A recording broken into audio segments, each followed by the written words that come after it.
ka niya patitirahin sa bahay niya. Bakit tatanggap na isang lalaking tenant? Ang babae nagsusolo sa bahay. Oo na. Ang sweet-sweet niyo namang dalawa. Wala naman akong masyadong pinagbabawal habang nakatira ka rito. Bukod sa kwarto mo at communal space natin, off-limits ka na sa ibang parte ng bahay. Kapag nag-trespass ka, Anong gagawin mo?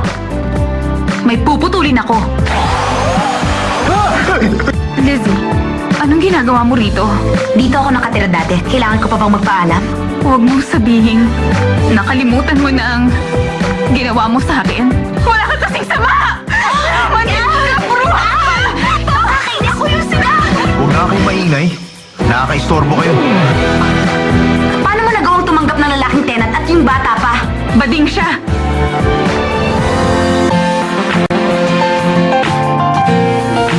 말도 안 돼 나도 몰래 너만 바라보게 됐어 꿈을 꿔봐도 너뿐인 것 나도 안 되지만 널 사랑해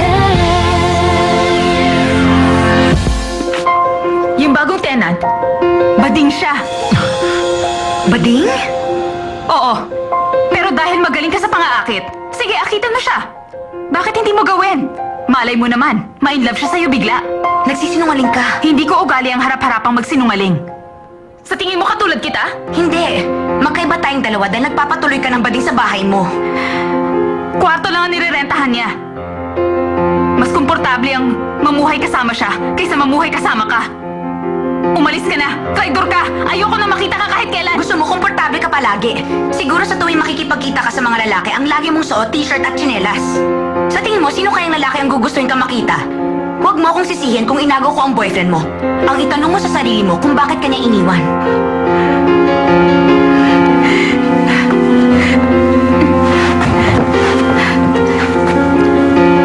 Umalis ka na! Ayoko nang makipag-usap sa'yo kahit na kailan. Maliwanag ba? Pero alam mong, wala akong ibang pupuntahan. Lizzie Kim, pinanganak ka ba para maging model ng mga makakapalang mukha? Ikaw, nagbago ka na. Isipin mo kung bakit! Wala na akong ibang pupuntahan. Ito na lang ang lugar na tutuluyan ko. Please lang, para walang mangyaring masama, umalis ka na. Sige, kailangan natin ng time para pag-isipan ang lahat. Wala na akong planong pag-isipan yung tungkol sa nangyari kahit na kailan. Kaya wag na tayong magkita. Aalis na ako, hindi ba?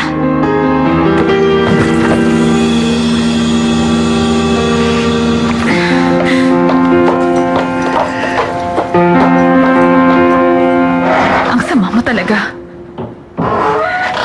Hindi mo iniisip ang feelings ko.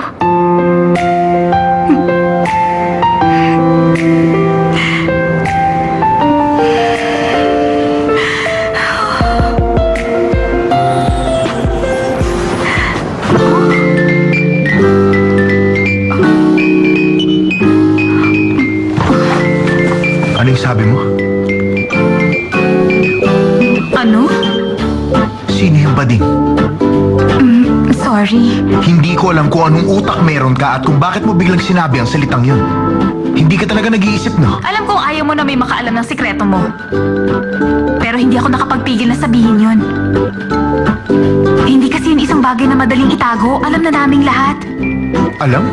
Naiintindihan kita kung ano ka. Wala kang dapat alalahanin. Maiintindihan kita kung yan ang pinili mo. Kaya lang parang sobra ka naman. Parang sobra ako? Yung partner mo pumunta rito, tapos may iba kang kasamang lalaki sa motel. Sa tingin ko, dapat namili ka lang ng isa. Alam mo ba kung gaano kasakit ang ginagawa mo? Hindi mo alam dahil hindi pa nangyayari sa'yo. Gino! Huwag mo naman itong gawin sa akin! Kasalanan ko na nagmahal ako ng todo! Kapag nagmahal ka, ang hirap siguro. Siguro? Patagal na kayo magkakilala, no? Yung bagong tenant, bading siya.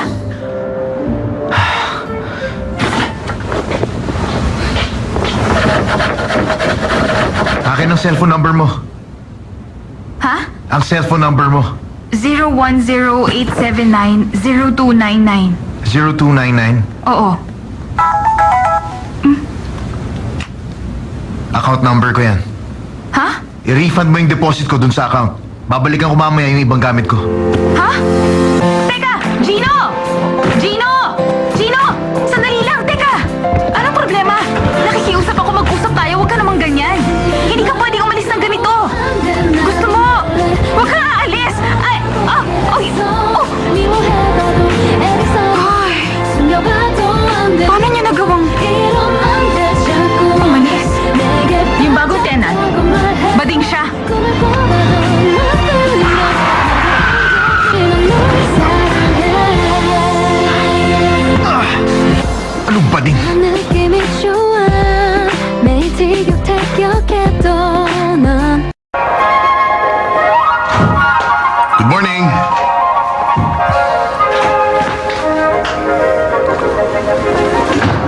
problema ka ba?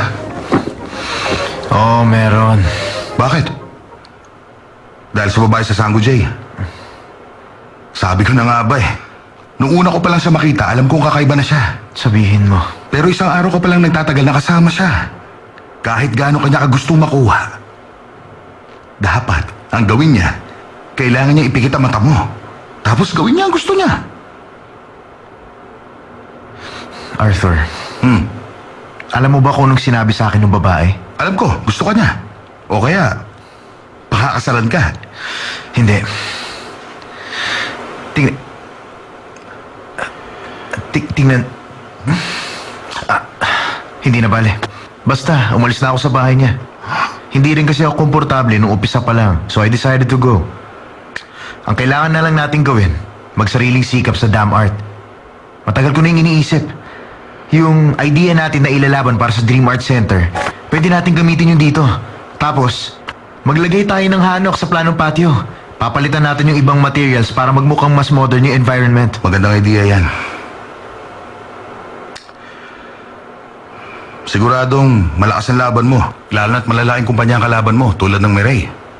Ang ibig ko sabihin, para lang ayusin ang MS Group, concept din ng Sango J ang ginagawa nila.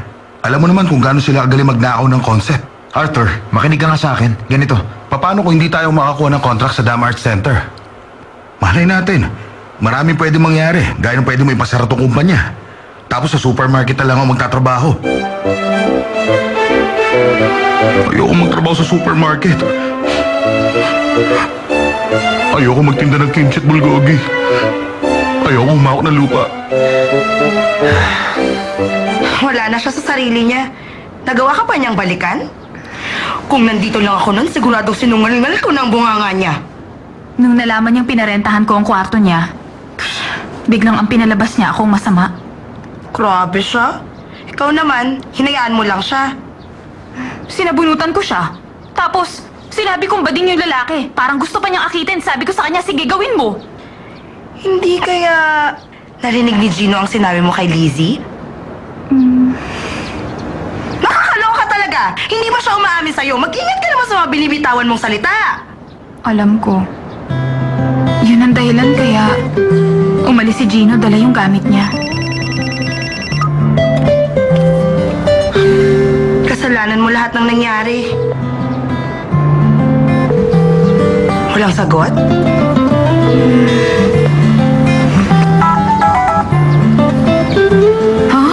Paki-refund ang pera ko ngayong araw. Bakit? Ayan, tignan mo, nagalit siya. Ang ganda ng pagpapakilala ko sa inyo, tapos sinira mo lang. Okay lang sa akin. Hindi man siya mahilig sa mga babae.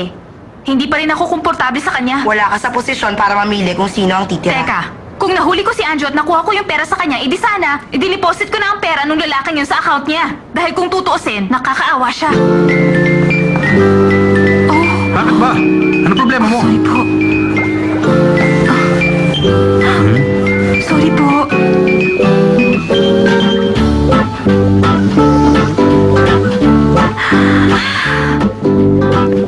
Ikaw, Anjo! Nagtatago ka ba? Ang kapal ng mukha mo! Kilala ba kita? Sino ka ba? Bakit mo ako binatukan? Pasensya na po. Manong, nakita niyo ba siya? Hindi. Anjo, nasaan ka na ba? Hindi ka pwedeng tumakbo habang buhay. Magkita tayo at mag-usap. Pwedeng makaisip tayo ng paraan. Basta mag-usap tayo, hindi imposibleng hindi masolusyonan ang problema natin. Ganito na lang. Tawagan mo ako, okay? Ha?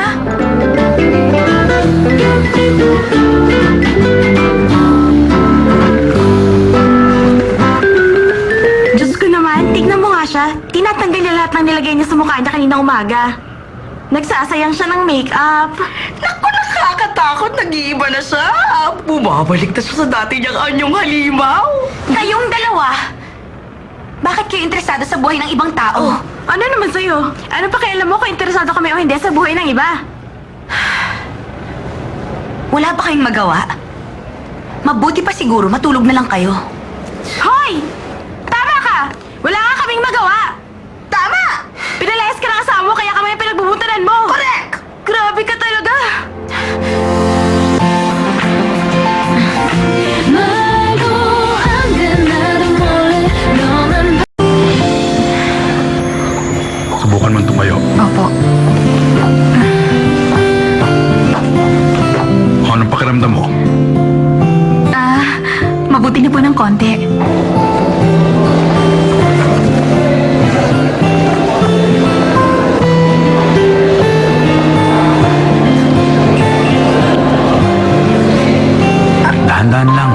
mong pilitin. Sa ganitong sitwasyon, ang kailangan mo lang gawin ay magpasalamat.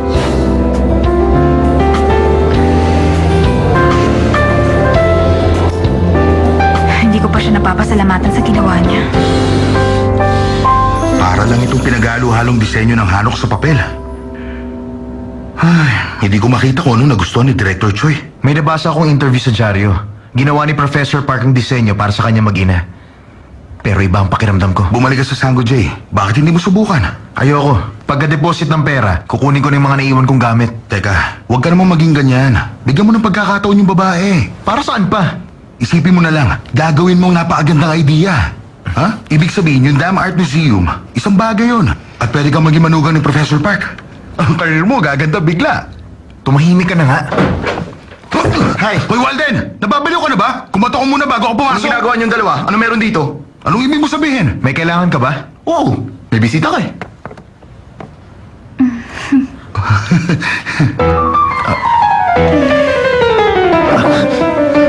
Sa labas na lang tayo mag-usap.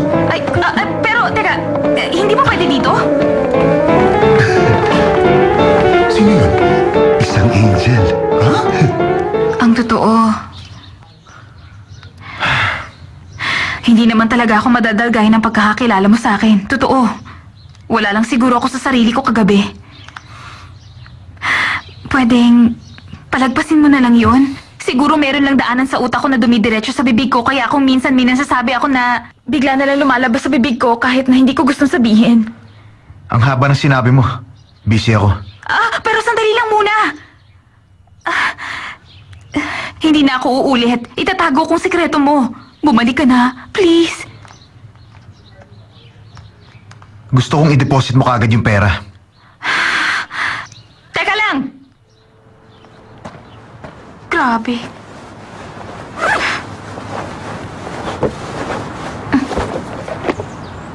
Heto, Ano naman to?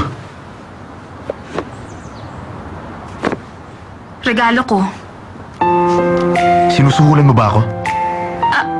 Hindi na, regalo ko yan sa'yo kasi nga, ikaw ang nagbayad ng hospital bill at hindi kita napasalamatan ng maayos. Kaya naman, pasasalamat ko yan sa'yo, yun lang. Kung kailangan mo umalis, walang problema. At gusto ko lang makabawi sa lahat ng kabutihang ginawa mo. At yan ang naisip ko. Dahil ito ang tama at dapat kong gawin. Sige, hindi talaga maganda yung araw na yun para sa akin. Pero tatanggapin ko to. Ibig sabihin, ikaw, babalik ka na. Hindi. Maraming salamat sa parting gift, ha?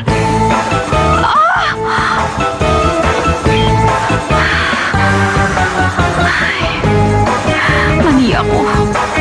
Hindi yun ang dapat na gift ko sa kanya.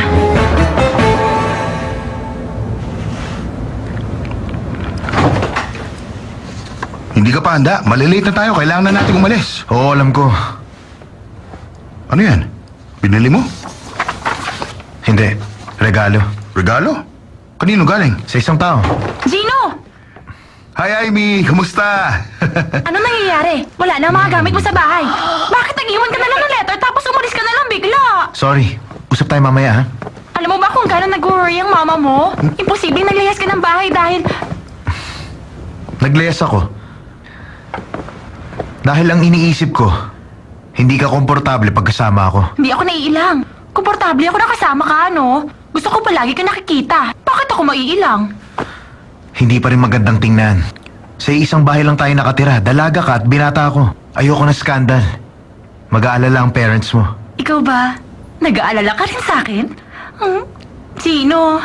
Pwede yung maging problema kapag ikaw na ang ikakasal. Isa pa, don't forget, this is an office. Hindi ka pwede pumasok na basta-basta.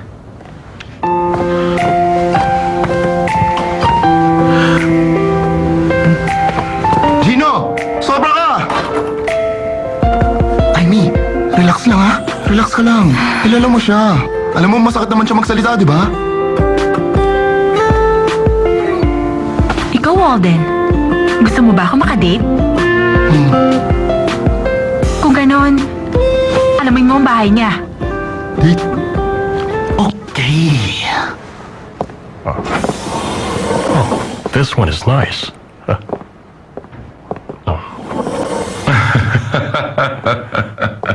Oh, ang aga mo, Chairman Han.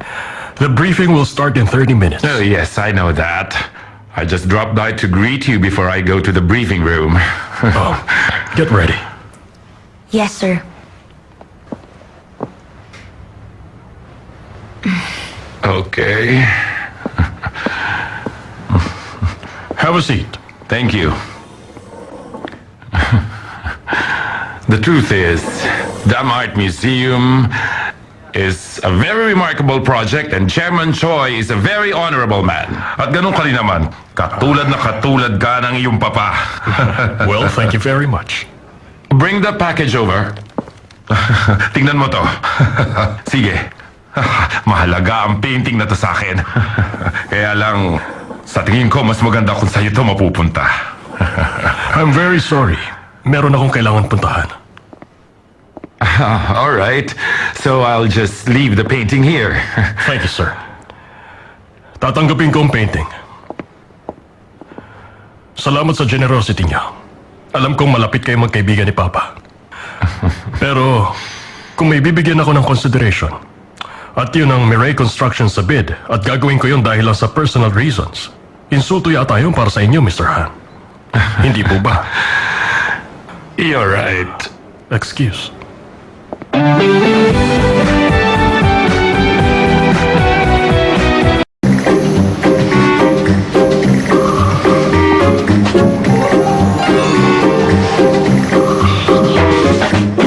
Bakit, sir?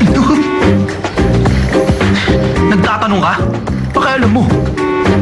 Sa tingin nyo, hindi ko alam. Hinahanap nyo si Miss Lizzie. Alam mo na pala, nagtatanong ka pa.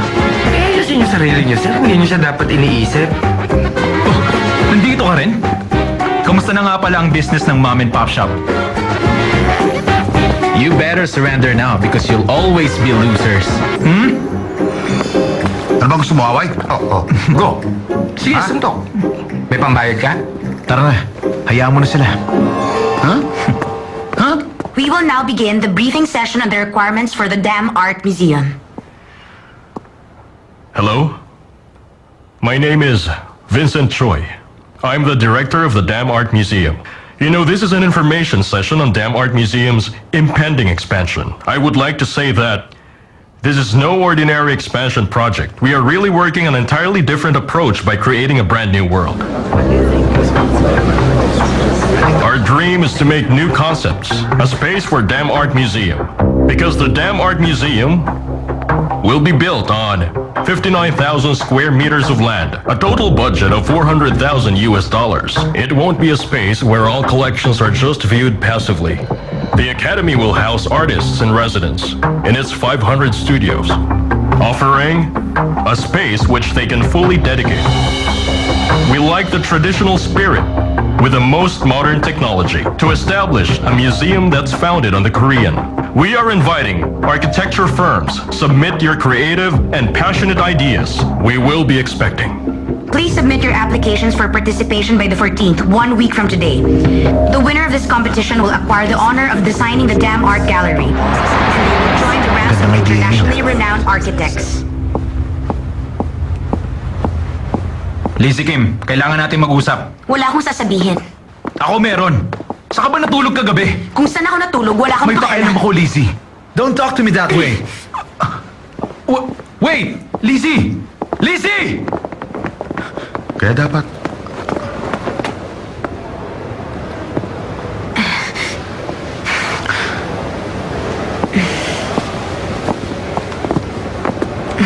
Hello.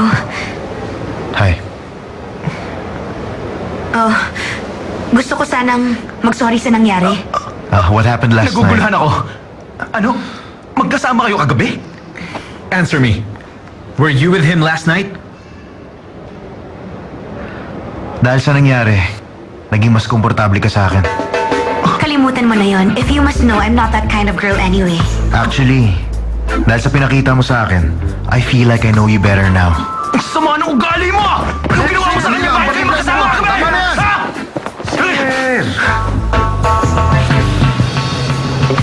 Gusto mong malaman? Kawawa ka naman.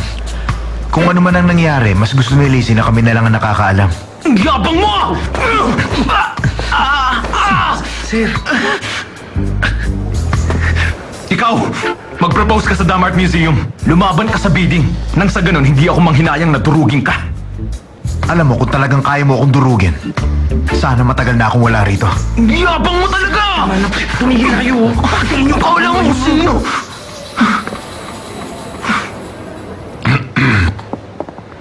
What the hell is happening here? Do you have any idea where you are? Hindi ba sinabi ko naman sa'yo? Kung meron ka, dapat maging mapagbigay ka. Dapat mong kaawaan ang mga taong mas mahina sa iyo sa laban. Kailan ka ba matututo, Charlie? And one more thing.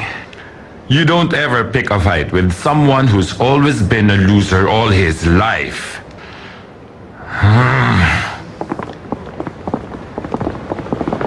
Chairman Han,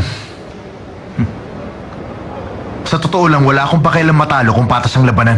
Kaya lang, kung matatalo ko dahil trinidor ako ng kalaban ko, that's foul. Kaya please lang, Chairman Han, kung sakaling maging magkalaban tayo, lumabang kayo ng patas. Nababaliw ka ba? Ha? Malapit na rin tayo maubusan ng pera. Huwag mo sabing plano mo na magpakulong na lang. Hindi yung solusyon sa problema. Sa Sango J ako papasok. Totoo nga, nagbalik ka. Ano yung naamoy ko? Ano ba pabango mo, rugby? Julian Park, mawawalan ng dignidad ng Sango J kung hahayaan mo tong ganito karumi. Magsistay ka na talaga dito? Basta ipangako mo sa akin na hindi mo nasasabing bading ako kahit kailan. Linisin mo mula dyan hanggang doon. Maliwanag? Basta paabuti mo hanggang doon, ha? Pati ito? Itatapon mo rin? Dapat ihiwalay mo ang frame sa picture para pwede mong i-recycle. Siguro gusto mo talagang paglilinis, ano? 내 맘대로